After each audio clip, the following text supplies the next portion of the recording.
नमस्कार बच्चों, Python classes में आपका एक बार फिर से स्वागत है।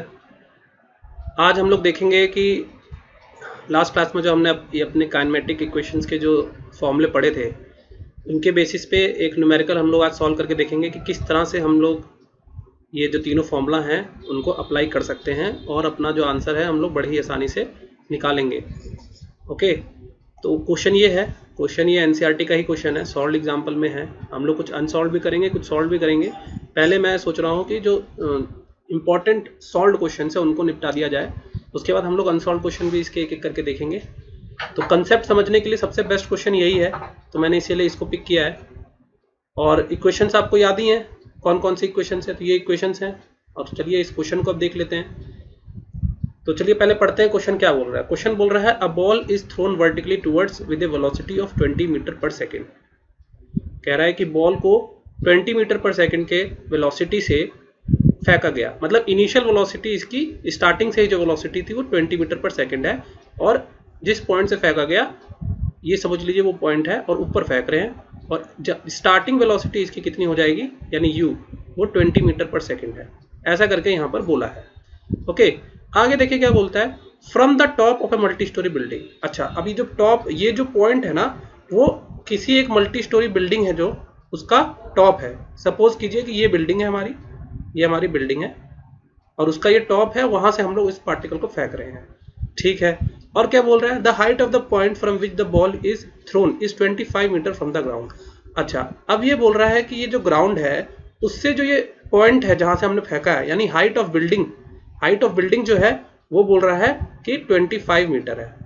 ओके, ग्राउंड से, तो ये हमारा ये ग्राउंड हो गया, और ये जो हमारी बिल्डिंग है उसकी हाइट जो है वो 25 मीटर हो गई। चलिए आगे क्या बोलता है, how high will the ball rise. अच्छा, अब हमको दिखाना है कि यहाँ से कितनी ऊंची हमारी जो आप अगर बोलेंगे कितना हाई हमारा बॉल राइज करेगा, कितना ऊंचा हमारा पूछ रहा है यहाँ से, तो हम इसी को ओरिजिन ले लेंगे। चलिए इसी को ओरिजिन ले लीजिए। बोल रहा है how high will the ball rise. ठीक, तो हमें पता लगाना है कि किस डिस्टेंस तक ये बॉल ऊपर तक जा सकती है। ओके, और दूसरे पार्ट में बोल रहा है how long will it be before the ball hits the ground. अच्छा, अब ये ग्राउंड को हिट करने के लिए बोल रहा है, तो मतलब इसका ये हुआ कि इस पॉइंट पे नहीं आएगा वापस। ओके, बिल्डिंग के पॉइंट पे वापस नहीं आएगा, ये बॉल ऊपर जाएगा, ऊपर बॉल यहां तक जाएगा, रुक जाएगा। अच्छा, ये समझ लीजिए कि जब आप बॉल को ऊपर फेंकते हैं तो ये इसके पीछे की तरफ हमेशा ग्रेविटेशनल एक्सेलरेशन लगता है, जी लगता है। जी हमेशा इस बॉल की जो गति को है वो कम करता रहता है। ठीक है, क्योंकि इसके अगेंस्ट जी जो होता है हमेशा ग्राउंड की तरफ लगता है, ऑलवेज टुवर्ड्स ग्राउंड। और जी क्या होता है बच्चों, जी होता है ग्रेविटेशनल एक्सेलरेशन। ओके, जो पृथ्वी है हमारी, जो ग्राउंड है हमारी अर्थ है, वो बॉडीज को जो है अपनी तरफ खींचती है।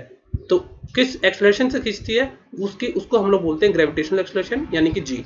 ओके, तो जब इस बॉल को हम लोग ऊपर फेंकेंगे तो इसकी अपोजिट डायरेक्शन में हमारा जो है एक्सेलरेशन लग रहा है, इसी को मैं बोलूंगा कि ये डी एक्सेलरेशन है। डी एक्सेलरेशन मतलब कि इसकी अपोजिट डायरेक्शन लगने के कारण इसकी वेलोसिटी कम होती जाएगी। तो एक ऐसा पॉइंट आएगा जहां पे इसकी वेलोसिटी कम होकर के फाइनल वेलोसिटी जो है वो 0 हो जाएगी। ओके, और उस पॉइंट के बाद वापस से ये रिटर्न आना चालू हो जाएगा। ठीक है, तो हमको यही निकालना है कि मैक्सिमम कौन सी हाइट तक ये जाता है। ओके, तो सपोज एस हाइट तक, एस डिस्टेंस जो है ये मैक्सिमम जो है S1 ले लीजिए। ठीक है, क्योंकि आगे और भी डिस्टेंस हो सकता है, हमको कैलकुलेट करना पड़े। ठीक है, तो आप ऐसा समझिए कि ये मैक्सिमम जो हाइट है। ओके, आपने जब बिल्डिंग से बॉल को फेंका तो S1 हाइट तक ये गया है ना, उसके बाद ही ये वापस नीचे आना चालू कर देगा। ठीक है, तो अब आप आपको निकालना क्या है, पहला आपको निकालना है कि how high will be the ball rise, मतलब आपको S1 निकालना है कि वो कितना ऊंचा गया। अगर आप बोलेंगे कि सर ग्राउंड के रेस्पेक्ट में निकालना है कि बिल्डिंग के रेस्पेक्ट में निकालना है, तो हम लोग दोनों के रेस्पेक्ट में निकाल देते हैं। अगर ग्राउंड के रेस्पेक्ट में बोलेगा तो हम इसमें H1 ऐड कर देंगे S1 में। ठीक है, और अगर बिल्डिंग के रेस्पेक्ट में कितना ऊंचा गया तो हम लोग क्या बोलेंगे, खाली S1 ऊंचाई तक वो गया। ठीक है, अब ये देखिए how long will it be before the ball hits the ground, तो मतलब हमें टाइम निकालना है दूसरे पार्ट में कि कितना टाइम लगेगा जब मैंने यहां से बॉल फेंका कि वो वापस हिट कर जाए इस ग्राउंड को। तो देखिए टाइम क्या है, टाइम एक तो लगेगा T1 टाइम क्या होगा, उसको जो ऊपर जाने में टाइम लगा, ठीक है, बिल्डिंग से इस पॉइंट तक आने में जो उसको टाइम लगेगा वो हो जाएगा हमारा T1 टाइम। फिर इस पॉइंट से वापस नीचे की तरफ आ जाने में, इस पॉइंट से वापस नीचे तक आने में जो टाइम लगेगा वो तो डिफरेंट हो जाएगा। ओके, ये जो टाइम होगा बच्चों, दोबारा बना देता हूं, ये जो टाइम होगा यहां तक आने में जो टाइम होगा उसको मैं T2 बोल रहा हूं। ठीक है, एक बात समझ लीजिए, अगर इसी पॉइंट तक हमको आना होता, इस पॉइंट तक हमको वापस आना होता, तो हम लोग क्या करते थे, जितना टाइम ऊपर लगा है जाने में उतना ही टाइम हमें क्या लगेगा, वापस नीचे आने में लगेगा। तो बस हम 2 टाइम्स कर देते। लेकिन ये बोल रहा है कि हमको क्या है, बॉल को यहां नहीं लाना है, यहां तक नहीं लाना है, हमको बॉल को ग्राउंड तक लाना है। तो अब इसमें क्या हो जाएगा, टाइम ऐड हो जाएगा, यहाँ इतना डिस्टेंस और ट्रेवल करने में, इतना डिस्टेंस और ट्रेवल करने में आपको टाइम जो है वो ऐड हो जाएगा। क्यों बच्चों, जितना ऊपर जाने में टाइम लगता है उतना नीचे आने में टाइम लगता है, अगर सेम पोजीशन से फेंकी गई है, क्योंकि भाई जी की वैल्यू वही होती है। ठीक है, और हमारी वेलोसिटी भी जो होती है ना, वो जिस रेट से बढ़ रही है घट रही है वो सेम हो जाएगी अगर जी सेम हो जाएगा। इस वजह से जितना टाइम ऊपर जाने में लगेगा उतना ही टाइम नीचे आने में लगेगा। लेकिन एक चीज ध्यान रखेंगे, इस क्वेश्चन में बोल रहा है कि अब हमें नीचे तो आना है लेकिन इस पॉइंट पे नहीं आना है, हमको नीचे पूरा नीचे ग्राउंड तक आ जाना है। तो अब यहाँ पे टाइम जो है वो चेंज हो जाएगा, क्योंकि हमने 25 मीटर का जो डिस्टेंस है वो एक्स्ट्रा ट्रेवल किया नीचे आते टाइम। आया समझ में, हमने ये 25 मीटर है इसको हम लोग एक्स्ट्रा ट्रेवल कर रहे हैं, इस वजह से हम लोग बोलेंगे कि टाइम जो है वो बढ़ जाएगा। ठीक है, तो चलिए हम लोग सॉल्व करके देखते हैं। तो ए पार्ट को आप यानी S1 को हमको निकालना है, तो हम लोग क्या कर देंगे, सीधा भाई S1 का कौन सा फॉर्मूला हम लोग पढ़े हुए हैं, S1 का ऐसा फॉर्मूला जिसमें वेलोसिटी खाली हमको पता हो। ठीक है, क्योंकि हम लोग जब ऊपर जा रहे थे तो हमें फाइनल वेलोसिटी पता है, हमको इनिशियल वेलोसिटी पता है, तो दोनों वेलोसिटी हमको पता है और हमें S निकालना है। समझ में आ रहा है बच्चों आपको? तो हम इसमें से एक ऐसा फॉर्मूला ढूंढेंगे, हम लोग इसमें से एक ऐसा फॉर्मूला ढूंढेंगे जिसमें बच्चों हमको खाली S निकालना हो, ठीक है, और दोनों वेलोसिटी की वैल्यू दी हो। तो कौन सा फॉर्मूला है, टाइम तो हमको पता ही नहीं है अभी, है ना। अगर मैं ये फॉर्मूला यूज करूंगा S के लिए तो हमें टाइम तो पता ही नहीं है अभी। ओके, तो दो वेरिएबल हो जाएंगे यहाँ पर। हमको एक ऐसा फॉर्मूला देखना होगा जिसमें खाली S ही हमको अननोन हो, बाकी A भी नोन हो, U भी नोन हो, V भी नोन हो। तो उसके हिसाब से हमारा जो फॉर्मूला होता है S के लिए कौन सा बन जाएगा, वो बन जाएगा v² - u² = 2as। तो मैं वही फॉर्मूला लगा दूंगा, v² - u² = 2as। तो इसमें जब मैं वैल्यू डालूंगा तो v की जो वैल्यू है, फाइनल वेलोसिटी की वैल्यू तो 0 है ना, ऊपर जाने के बाद तो 0 हो गया। और इनिशियल जो मैंने फेंका था वो मेरे 20 मीटर पर सेकंड से फेंका था। ओके, तो जो इनिशियल वेलोसिटी हो जाएगी 20, इसका स्क्वायर। ओके, और ये हो जाएगा 2। अभी देखिए एक्सेलरेशन जो है वो नीचे की तरफ लग रहा है ना, हम लोग ऊपर को पॉजिटिव मान रहे हैं, तभी तो हमने u की वैल्यू +20 रखी है ना। हम लोग अगर इसको ओरिजिन मान रहे हैं तो ऊपर को हम लोग पॉजिटिव ले रहे हैं और नीचे को हम लोग नेगेटिव ले रहे हैं, और g का जो डायरेक्शन है वो नीचे की तरफ है। तो हम लोग क्या करेंगे, यहाँ पर -g लिख देंगे। ओके, a की जगह हम लोग क्या लिख देंगे, -g, और s जो है हमको निकालना है S1, है ना। यहाँ से यहाँ तक हम लोग जो डिस्टेंस ट्रेवल किए वो हमने S1 मान लिया। ओके, अब देखिए आप इसका क्या हो जाएगा, -20 का स्क्वायर क्या हो जाएगा, 400 हो जाएगा। ये क्या हो जाएगा, -2 × अच्छा g की वैल्यू इसने बोला है कि 10 ले लेना, तो हम लोग क्या ले लेंगे, यहाँ पर 10 ले लेंगे, और S1 हमको निकालना है। तो आप देखिए माइनस से माइनस कैंसिल हो गया, 0 से ये वाला 0 कैंसिल हो गया, और 2 ये हो जाएगा 20। ओके, तो हमारा जो डिस्टेंस S1 आ गया, S1 जो डिस्टेंस आ गया वो हमारा क्या हो गया, 20 मीटर हो गया। तो पहला पार्ट तो हमारा सॉल्व हो गया। अभी आप दूसरा पार्ट देखेंगे, तो अब हमको टाइम निकालना है बच्चों। ठीक है, तो टाइम के लिए आप दोनों फॉर्मूला कोई भी यूज कर लीजिए, चाहे आप S = ut + ½ at² यूज कर लीजिए, क्योंकि वहां पे तुम्हें अब S पता है, और या तो आप v = u + at यूज कर लीजिए, क्योंकि वहां पे इनिशियल और फाइनल वेलोसिटी भी पता है, हमको खाली टाइम निकालना है। तो हम लोग क्या करेंगे ना, v = ut वाला फॉर्मूला यूज करेंगे, क्योंकि वो इजी पड़ेगा, छोटा फॉर्मूला है ना, वहाँ पे t² आता है 2 बार। हमारा ये वाला, इस वाले फॉर्मूले में क्या है, हमारा 2 बार t आ जाता है और 1 बार t² है, तो हमें स्क्वायर को सॉल्व करना पड़ेगा। इससे अच्छा है कि हम एक ही जो t वाला इक्वेशन है उसी को सॉल्व करें, है ना। तो चलिए हम लोग क्या करेंगे, इसको u + at लेके सॉल्व कर लेंगे। तो देखिए v तो आपको पता है कि यहाँ हम t1 निकालने जा रहे हैं बच्चों पहले अभी। ठीक है, टोटल जो टाइम है वो t1 + t2 हो जाएगा। ये बोल रहा है how long will it be before the ball hits the ground. तो मतलब हमको जो T1 है, T1 यहाँ से यहाँ तक का टाइम, और फिर यहाँ से यहाँ पूरा नीचे तक का टाइम, ठीक है, वो निकालना होगा बच्चों। ठीक है, तो एक बार ये T1 निकाल लीजिए, दूसरे टाइम T2 निकाल लीजिए, टोटल टाइम जो होगा, टोटल टाइम जो हो जाएगा वो आपका हो जाएगा T1 प्लस T2। तो अभी T1 निकाल रहे हैं, तो T1 के लिए इनिशियल वेलोसिटी ये हो जाएगी बच्चों, नहीं यहाँ से चालू किया ना, तो यही हो जाएगा हमारा इनिशियल वेलोसिटी। ओके, तो ये हमारी फाइनल वेलोसिटी हो जाएगी। तो T1 के लिए इनिशियल वेलोसिटी ये हो जाएगी u और फाइनल वेलोसिटी हो जाएगी v। ठीक है, तो फाइनल वेलोसिटी 0 है, इनिशियल वेलोसिटी 20 है। ओके, और आपका क्या है, a की जगह हम लोग -g रखेंगे और T1 हमको निकालना है। ओके, तो ये हो जाएगा 20। अगर हम इसको फर्दर सॉल्व करेंगे तो 20 उधर भेज, g T1 इधर भेज दीजिए। ओके, तो ये हो जाएगा 20 इजिकल टू जी की वैल्यू 10 है इंटू T1। तो T1 कितना आ जाएगा, T1 आ जाएगा 2 सेकेंड्स। ओके, तो ये 2 सेकेंड है, 2 सेकेंड्स है। ओके, अब हमें T2 निकालना है। तो अब आप देखिए जो यहाँ पर मेरा इनिशियल वेलोसिटी हो जाएगा, अब ये जो फाइनल वेलोसिटी थी v, अब मैं यहाँ से चालू किया ना, अब जब यहाँ से मैंने चालू किया और यहाँ तक पहुँच गया, तो ये एक साइकिल मेरी कंप्लीट हो गई। ओके, अब मैं यहाँ से यहाँ तक का टाइम निकालना है मुझे, तो मेरी ये इनिशियल वेलोसिटी जो है, मेरी इनिशियल वेलोसिटी जो है वो तो आपकी क्या हो जाएगी, वो आपकी v के बराबर हो जाएगी। अब मैं यहाँ से चालू कर रहा हूँ, यहाँ से चालू करने पर मैं इनिशियल वेलोसिटी को v के बराबर बोल दूंगा, जो कि 0 ही होगी। मतलब अब स्टार्ट कर रहा हूँ मैं 0 ही वेलोसिटी से, लेकिन जब ये यहाँ पर हिट करेगी, वहाँ की मुझे वेलोसिटी पता नहीं है। ठीक है, तो मैं क्या यूज कर लूंगा, मैं यूज कर लूंगा, अब मुझे s is equal to ut plus half at square use करना पड़ेगा, क्योंकि मुझे फाइनल वेलोसिटी यहाँ पर जब हिट किया, तो बहुत लोग बच्चे गलती करते हैं, बोल देते हैं कि सर फाइनल वेलोसिटी जब यहाँ पर आकर हिट किया तो बॉल रुक जाएगी, फाइनल वेलोसिटी 0 ले लेते हैं। जी नहीं, जब ये बॉल यहाँ से चालू करी तो वो रेस्ट पे थी। ठीक है, जब बॉल यहाँ से चालू करी तो बॉल रेस्ट पे थी, तो मैं अब ये जो इनिशियल वेलोसिटी है यहाँ से चालू करने पर वही फाइनल वेलोसिटी के बराबर हो जाएगी, जो कि 0 के बराबर होगा।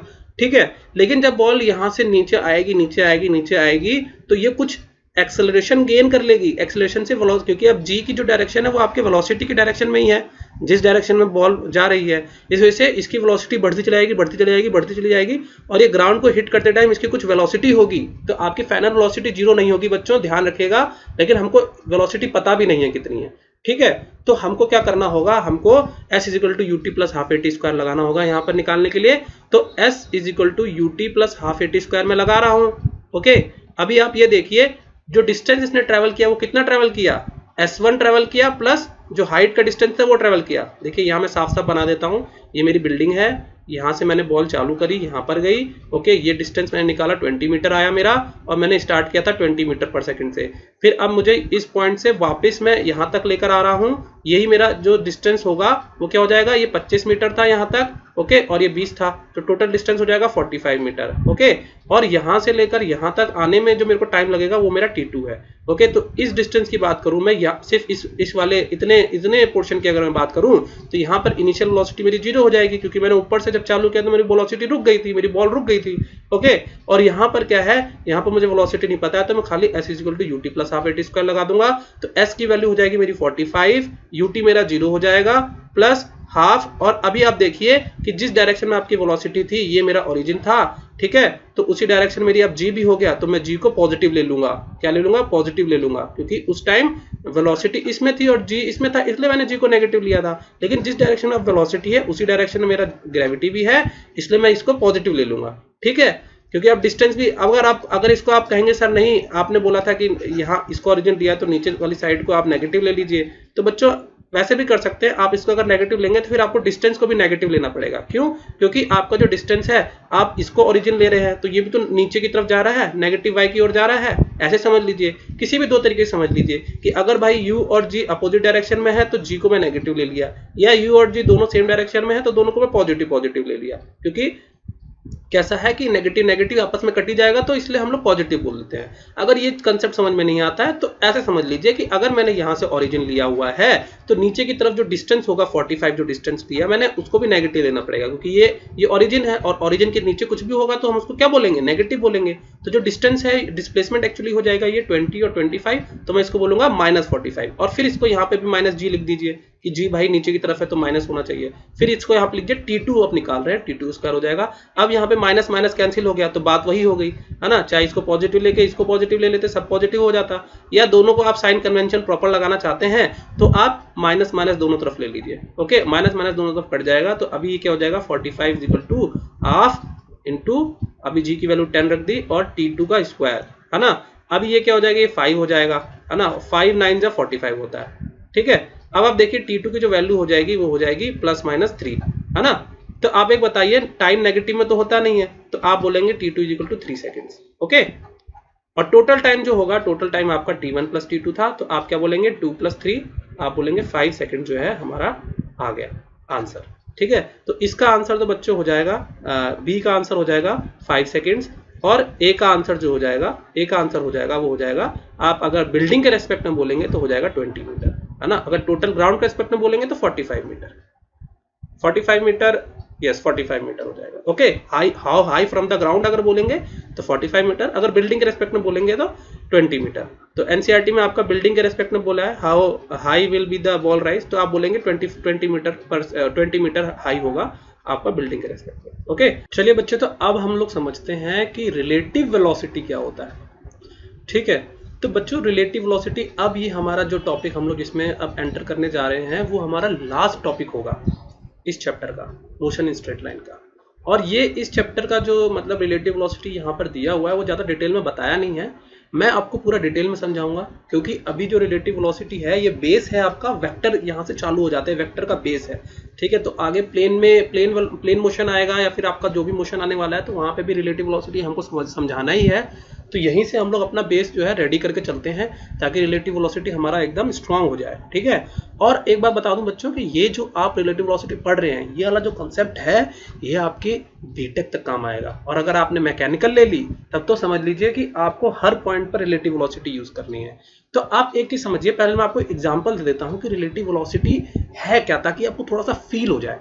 ठीक है, तो आप ये समझिए रिलेटिव वेलोसिटी मतलब देखिए मीनिंग ही समझिए, इसका मीनिंग क्या है। ठीक है, मतलब इसका क्या हुआ कि किसी के रिलेशन में मैं वेलोसिटी बोल रहा हूं। मैं रिलेटिव वेलोसिटी मतलब क्या हुआ, आप इसका लिटरल इंग्लिश मीनिंग भी ले लीजिए, लिटरल इंग्लिश मीनिंग भी जो होगा इसका वही, इसका जो एक्चुअल मीनिंग है वही है। ठीक है, रिलेटिव वेलोसिटी मतलब किसी ऐसी वेलोसिटी जो किसी के रिलेशन में है, velocity with respect to any other velocity. Okay, तो यही इसकी डेफिनेशन भी हो जाती है। अच्छा, अब थोड़ा एग्जांपल लेके चलते हैं। देखिए एग्जांपल मैं आपको बताऊं तो आप लोग, ये बहुत फेमस एग्जांपल है कि जब हम लोग ट्रेन में बैठे रहते हैं, हम लोग ट्रेन में बैठे रहते हैं और ट्रेन हमारी चलना चालू होती है। ठीक है, सपोज वो चलना चालू हुई, हमारी ये ए है, बॉडी ए है और ए वेलोसिटी से चलना चालू हुई, तो आप जब ट्रेन के अंदर बैठे होते हैं तो आपको कभी ऐसा लगता है कि ट्रेन चल रही है? आपको हमेशा लगेगा कि जो प्लेटफॉर्म है ना वो पीछे जा रहे हैं। ठीक है, पेड़ पौधे वो जब एकदम स्टार्ट होता है ना चलना, तब हमारा दिमाग एडजस्ट नहीं कर पाता है और हम लोग को क्या लगता है कि हमारी तो ट्रेन, तो हम लोग बैठे हुए हैं, हमारी ट्रेन तो चल ही नहीं रही है, ये प्लेटफॉर्म क्यों पीछे जा रहा है ना। आपको प्लेटफॉर्म लगेगा कि पीछे चल रहा है, लेकिन एक बार बताइए, कभी प्लेटफॉर्म पीछे जा सकता है क्या? प्लेटफॉर्म मूव कर सकता है क्या? लेकिन आपको तो प्लेटफॉर्म मूविंग लगता है कि प्लेटफॉर्म पीछे की तरफ जा रहा है। ठीक है, तो ये इफेक्ट होता है रिलेटिव वेलोसिटी का। और एग्जांपल ले लीजिए, और एग्जांपल में आपको समझाऊं तो ऐसा समझिए कि दो ट्रेनें हैं। ठीक है, एक ए है एक बी है।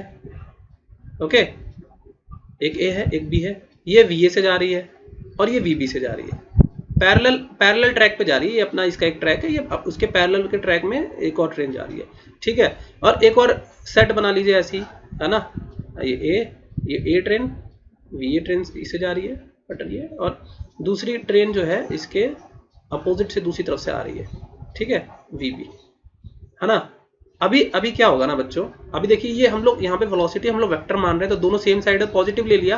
अब ये क्या अपोजिट साइड में, तो इसको मेरे को माइनस बोलना पड़ेगा। ठीक है, ये दोनों सेम है तो पॉजिटिव पॉजिटिव, है ना। या फिर यूँ ऐसा बोल लीजिए कि ओरिजिन है तो ओरिजिन के इस तरफ जा रही है तो पॉजिटिव पॉजिटिव, और इसमें क्या है, ये इस डायरेक्शन में आ रही है, इस वजह हमने इसको नेगेटिव ले लिया। ठीक है, अभी क्या होता है कि आप, अगर मैं प्रैक्टिकल एग्जाम्पल दूं तो अगर कोई ट्रेन, ठीक है, अगर कोई ट्रेन आपके बगल में से जा रही है और सेम डायरेक्शन में जाती है ना, तो हमको लगता है वो ट्रेन बहुत स्लो जा रही है ना। हालांकि ये वीबी वेलोसिटी की है और ये वेलोसिटी भी वीबी ही है।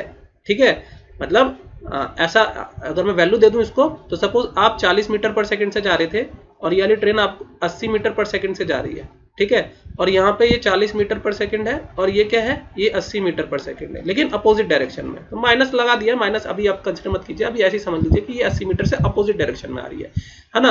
तो आपको क्या लगेगा कि ये जब साथ में चल रही होती है ना ट्रेन, तो आपको लगेगा स्लो है, आपको फील होगा कि ये ट्रेन जो है स्लो चल रही है, ठीक है। उसी तरह से जब अपोजिट डायरेक्शन से कोई ट्रेन आती है ना, उसकी वेलोसिटी भी 80 मीटर पर सेकंड थी, है ना, लेकिन आपको ना वो ट्रेन काफी फास्ट लगेगी, आपको फील होगा कि ये तो बहुत तेजी से निकल गई, है ना। कभी फील किया है कि कोई अपोजिट डायरेक्शन से जब ट्रेन आती है तो एकदम तुरंत खट करते हुए निकल जाती है ना। लेकिन अगर बगल से कोई ट्रेन जा रही है सेम डायरेक्शन में, तो वो काफी धीरे धीरे हमको लगता है कि बहुत स्लो हमारे बगल से गुजरी, है ना। लेकिन क्या वेलोसिटी अलग थी, वेलोसिटी तो दोनों की सेम ही थी, लेकिन एक फास्ट नजर आ रही है, एक स्लो नजर आ रही है, मतलब कुछ तो यहाँ पर लफड़ा है ना, कुछ तो हमारी वेलोसिटी के साथ लफड़ा हुआ है। तो वही जो लफड़ा होता है ना कि with respect to another body, इसी को हम लोग बोलते हैं रिलेटिव वेलोसिटी। समझा क्या आपको, आया समझ में? तो रिलेटिव वेलोसिटी का जो डेफिनेशन होता है बच्चे, तो वो हो जाता है, रिलेटिव वेलोसिटी का जो डेफिनेशन होता है वो होता है किसी के रिलेशन वाली वेलोसिटी, है ना। तो वो हो जाता है velocity of any body with respect to another body. Okay, ठीक है। अब इसका जो अभी देखिए इसको हम लोग अगर डिफाइन करें तो कैसे करेंगे, तो आप लोग क्या ना, आप लोग ए ट्रेन में बैठे हैं, है ना, आप बी को देख रहे हैं, तो हम लोग क्या जिस बॉडी पे हम लोग बैठे होते हैं ना, उसको हम लोग मान लेते हैं कि हमेशा वो स्टेशनरी है, वो मूव नहीं कर रही है, तब हम लोग दूसरी को देखते हैं, है ना। यहाँ पे भी आप लोग को जब ये प्लेटफॉर्म पीछे नजर आता हुआ आया, तो आप लोग ट्रेन में थे, एक्चुअली तो ट्रेन मूव कर रही थी, लेकिन आप लोग क्या है, ट्रेन में है, तो आपको ट्रेन मूव करती हुई नजर नहीं आएगी। इसलिए जिस प्लेटफॉर्म पे आप बैठे हैं, जिस सोर्स पे आप बैठे हैं, उसको आपको उसकी वेलोसिटी को आपको जीरो करना पड़ेगा, ठीक है। तो जीरो करने के लिए हम क्या करते हैं, इसकी वेलोसिटी को माइनस कर दीजिए, अपोजिट डायरेक्शन में एक वेलोसिटी लगा दीजिए, ठीक है।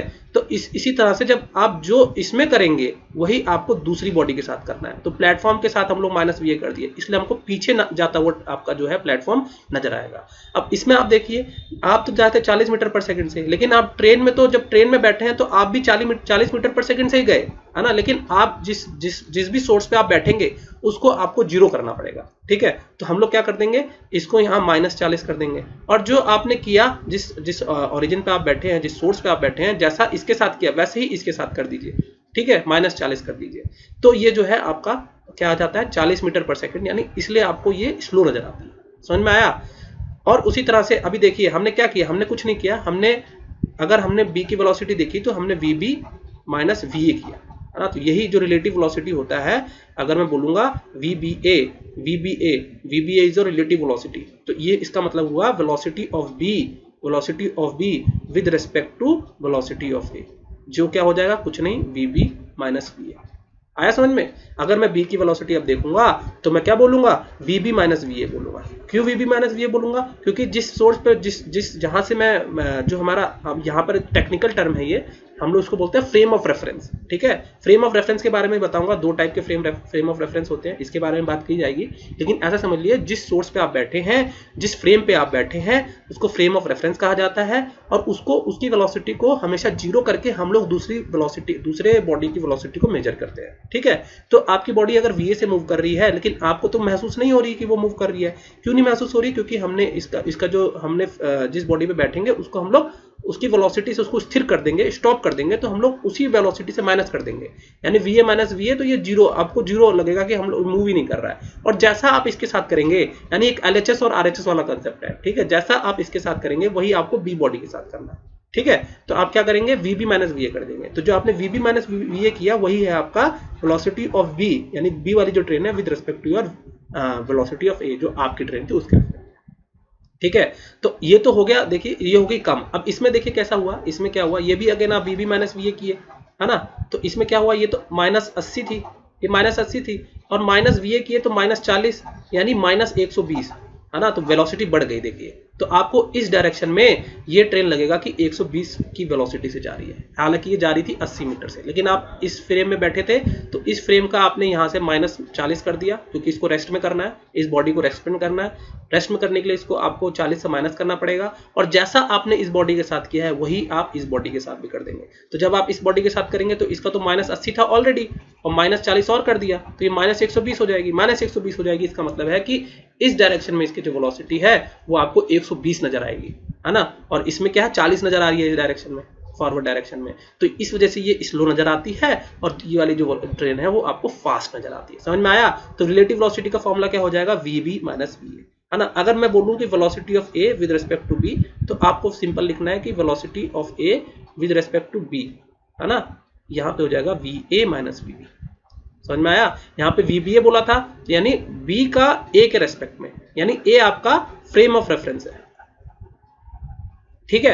अभी यहाँ पे VAB बोल दिया तो VA with respect to B, with respect to B है तो यहाँ पे मेरा B जो है वो फ्रेम ऑफ रेफरेंस हो गया, ठीक है। और हम लोग क्या लिखेंगे, VA माइनस VB, है ना, मतलब B को हमको 0 करना है तो हम लोग यहाँ पे B का माइनस करेंगे, ठीक है। तो ऐसा समझिए A है तो VAB है तो A माइनस B, VB है तो VB माइनस VA। आया समझ में? अगर ये समझ में आ गया तो मैं अब आपको लेके चलता हूँ फ्रेम ऑफ रेफरेंस पे। तो बच्चे फ्रेम ऑफ रेफरेंस क्या होता है? फ्रेम ऑफ रेफरेंस दो टाइप के होते हैं, एक होता है इनर्शियल फ्रेम, ठीक है, एक होता है नॉन इनर्शियल फ्रेम। ओके, तो बच्चे इनर्शियल फ्रेम क्या होता है? इनर्शियल फ्रेम वो फ्रेम होते हैं जिसपे न्यूटन के लॉ, न्यूटन का लॉ आपने पढ़ा है ना, फर्स्ट लॉ ऑफ इनर्शिया, तो वहीं से वर्ड आया है इनर्शियल। और नॉन इनर्शियल मतलब जहां पे न्यूटन के लॉ यहाँ, अच्छा, न्यूटन के लॉ यहाँ पर एप्लीकेबल होते हैं, है ना, जहां जिस फ्रेम पे न्यूटन के लॉ एप्लीकेबल हो उसको बोला जाता है इनर्शियल फ्रेम, ठीक है। तो ये न्यूटन के फर्स्ट लॉ से ही आया वर्ड इनर्शिया, और तो उससे बन गया इनर्शियल। नॉन इनर्शियल फ्रेम वो होते हैं जहां पे न्यूटन के जो लॉ हैं वो एप्लीकेबल नहीं होते हैं, ठीक है, इसलिए उसको बोला जाता है नॉन इनर्शियल। अब ऐसे कौन से फ्रेम है जो जिसको हम लोग बोलेंगे इनर्शियल या जिसको हम बोले नॉन इनर्शियल? तो ऐसे समझ लीजिए, अगर आपका जो फ्रेम है जिस पर आप बैठे हैं या फिर जिस पे आप ट्रैवल कर रहे हैं वो यूनिफॉर्म वेलोसिटी से मूव कर रहा है, या फिर किसी भी वेलोसिटी, यूनिफॉर्म वेलोसिटी आप ऐसा बोलेंगे, यूनिफॉर्म वेलोसिटी से मूव कर रहा है, या फिर रेस्ट में है ना, या तो आप ग्राउंड पे खड़े हैं, या आप किसी ऐसी ट्रेन या फिर किसी बॉडी पे बैठे हैं जिसकी वेलोसिटी यूनिफॉर्म है, तो आप बोलेंगे कि वो इनर्शियल फ्रेम है। अगर उस बॉडी का जिस पर आप बैठे हैं या जो आपका फ्रेम ऑफ रेफरेंस है वो एक्सेलरेटेड है, ठीक है, वो क्या है, एक्सेलरेटेड, उसका कुछ एक्सेलरेशन है, मूविंग है विद सम एक्सेलरेशन, तो वहां पर आप न्यूटन के लॉ डायरेक्ट अप्लाई नहीं कर सकते, वो हमारा नॉन इनर्शियल फ्रेम है। Inertial frame, non inertial frame हम लोग और डिटेल में पढ़ेंगे जब हम लोग पढ़ेंगे अपना सूडो फोर्सेस को, ठीक है। जब हम लोग फोर्सेस पे आएंगे तो हम लोग उसको और अच्छे से देखेंगे, ठीक है। अभी के लिए आप इतना समझ लीजिए कि अगर कोई एक्सेलरेटेड फ्रेम है, अगर ऐसी बॉडी पे आप बैठे हैं जो एक्सेलरेट कर रही है, तो वो आपको नॉन इनर्शियल के अंदर में आता है। वहां पे आप सिंपल VB माइनस VA नहीं कर सकते हैं। क्यों नहीं कर सकते बच्चे? क्योंकि वो एक्सेलरेटेड है तो अगले इंस्टेंट में उसकी वेलोसिटी VA नहीं रहेगी ना, या अगर मान लीजिए VA से चल रहा था, अगर ये एक्सेलरेट कर रहा है तो अगले इंस्टेंट तो इसकी वेलोसिटी कुछ बढ़ जाएगी या घट जाएगी, है ना, तो ये VA तो रहा नहीं, कुछ बढ़ गया या कुछ घट गया, है ना, तो आप VB माइनस VA तो लिख ही नहीं सकते, है ना, VB माइनस VA तो लिख ही नहीं सकते। इस वजह से यहाँ पर रिलेटिव वेलोसिटी जो है हम लोग नॉन इनर्शियल के फ्रेम के रेस्पेक्ट में कुछ और हो जाएगा। हालांकि रिलेटिव वेलोसिटी आप VB माइनस VA ही लिखते हैं, लेकिन आपको VA की वेलोसिटी अब आपको कांस्टेंट नहीं रहेगी, आपकी कुछ चेंज हो जाएगी, तो आपको चेंज नहीं पता, इस वजह से आपकी यहाँ पे कांस्टेंट वैल्यू नहीं आएगी, ठीक है। रिलेटिव वेलोसिटी हमेशा आप VB माइनस VA ही लिखेंगे, VB A is equal to VB minus VA ही लिखेंगे, चाहे वो इनर्शियल फ्रेम हो चाहे वो नॉन इनर्शियल फ्रेम हो। लेकिन होता ये है कि नॉन इनर्शियल के केस में हमको A की वैल्यू जो है वो मालूम नहीं होती है, ठीक है। अगर एक्सेलरेशन है तो हम लोग क्या करेंगे, एज अ फंक्शन कुछ यहाँ पर डाल करके सॉल्व करते हैं, ठीक है, तो वो हमारे सिलेबस में नहीं है। Relative velocity non inertial frame के लिए हमारे सिलेबस में नहीं है अभी, ठीक है। केवल इनर्शियल फ्रेम के लिए है, तो वहां पर हम लोग एक कांस्टेंट वैल्यू यहाँ की इस पे डाल सकते हैं। इस वजह से हम लोग यहाँ पर रिलेटिव वेलोसिटी बड़े आराम से सॉल्व कर सकते हैं। ठीक है, वहां पर जब नॉन इनर्शियल फ्रेम आएगा तो यहाँ पर हम लोग एक ही कोई कांस्टेंट वैल्यू नहीं डाल पाएंगे, क्योंकि वो एक्सेलरेटेड है, कोई फंक्शन हमको डालना पड़ेगा। ठीक है, तो वो वेरिएबल हो जाएगा, इसलिए हम लोग नॉन इनर्शियल वाला जो है इसमें अभी सिलेबस में नहीं है तो नहीं पढ़ते हैं। ठीक है, तो चलिए अब हम लोग एक ना क्वेश्चन कर लेते हैं, ताकि हमको ये कॉन्सेप्ट समझ में आया कि नहीं आया वो हमको पता चल जाए। ठीक है, तो देखिए सॉल्व करेंगे, थोड़ा डिफरेंट पेन ले लें, आ जाइए। Two parallel rail tracks run north to south. ठीक है, दो पैरेलल ट्रैक है, नॉर्थ से साउथ में जा रहे हैं। ठीक है, ट्रैक है ये, है ना, ट्रेन नहीं है, अभी ट्रैक है। ठीक है, train A moves from north to, मैं डायरेक्शन मिटा ही देता हूँ। ठीक है, ये तो ट्रैक बनाया मैंने नॉर्थ से साउथ का। ओके, तो लेट्स ड्रॉ अगेन। दो ट्रैक हैं, ऐसे होंगे, नॉर्थ टू साउथ बोल रहा है तो। ठीक है, अब ये बोल रहा है कि ए जो है, A moves north with a speed of 54। ये है ए, ठीक है, वो मूव कर रहा है कितने वेलोसिटी से, 54 किलोमीटर पर आवर से। ठीक है, and train B moves with speed 90 kilometre to south, move south. तो बी जो है वो साउथ में मूव कर रहा है, और कितनी वेलोसिटी से मूव कर रहा है, 90 से, 90 किलोमीटर पर आवर से, है ना, और ये 54 किलोमीटर पर आवर से।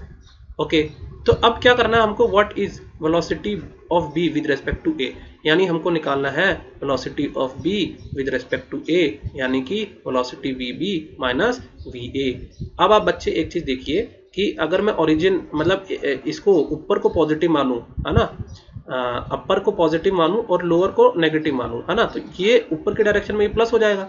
अभी नीचे जा रहा है तो मैं इसको क्या करना पड़ेगा, अपोजिट भी है और नीचे जा रहा है तो ये माइनस हो जाएगा, है ना, तो मुझे इसको 90 ना लिख के -90 लिखना चाहिए। ओके, अब मैं बोलूं V B, velocity of B with respect to A, यानी वी बी है, तो मैं क्या लिखूंगा, वी बी माइनस वी है ना। अब आप डालिए, साइन के साथ डालना है हमेशा। ठीक है, फॉर्मूला हमेशा ये रहेगा, फॉर्मूला हमेशा ये रहेगा, और जो वेलोसिटी अब आप डालेंगे वो साइन के साथ डालेंगे, है ना। तो बी की जो वेलोसिटी है वो क्या होगी, -90 साइन के साथ, है ना, माइनस वी ए की वेलोसिटी क्या होगी, +54 साइन के साथ डालना है। ठीक है, तो ये क्या हो जाएगा, -90 -54 क्या हो जाएगा, 144 ऐसा में kilometre per hour, 144 kilometre per hour आ जाएगा। यानी कि आपको जो ट्रेन है बी, वो आपको ज्यादा तेजी से नजर आएगी। वो तो होता ही है, जब अपोजिट डायरेक्शन में आती है कोई ट्रेन तो हमको ज्यादा तेजी से नजर आती है ना। ओके, अब हमको क्या निकालना है, velocity of ground with respect to B. अच्छा, ग्राउंड की वेलोसिटी जो है विद रिस्पेक्ट टू हमको बी निकालनी है। ठीक है, ग्राउंड को अगर मैं मान लूं एस, है ना, जी बोल दीजिए, ग्राउंड को जी बोल दीजिए, है ना, आप ये ग्राउंड बना दिए, चले मैंने ग्राउंड को मैंने जी बोल दिया। तो हमको क्या निकालना है, velocity of ground with respect to your B. तो क्या लिखूंगा, V G minus V B लिखूंगा। अभी बताइए, ग्राउंड की वेलोसिटी तो हमेशा जीरो होती है ना, ग्राउंड तो मूव नहीं करता है, तो उसकी velocity zero, minus V B क्या है, वी बी तो -90 है ना।